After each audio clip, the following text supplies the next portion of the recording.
Billosoft has upgraded all of its Counter-Strike servers for an improved experience and a higher competitive standard. CS servers typically run plugins to manage competitive matches such as WarMod or eBot. These plugins are a heavy burden on the server and cause unreliable performance. We've completely stripped our servers of all plugins and will run servers using only custom config files. This will ensure we have the smoothest servers available. Some changes to take note of. There is no more ready system. Matches will start when players join the server. Players will be forced into their correct teams when the match starts.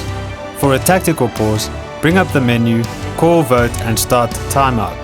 For a technical pause, type .pp to pause and .go to unpause. Players disconnecting from the server will also initiate a technical pause. When resuming from a technical pause, the server will back up to the previous round if the pause was initiated before the round went live. The round goes live when a player takes damage or the bomb is planted. Please send any feedback or bug reports to gaming@billosoft.com. If you would like to support Billosoft, please sign up for a premium subscription to get great benefits for you and your team.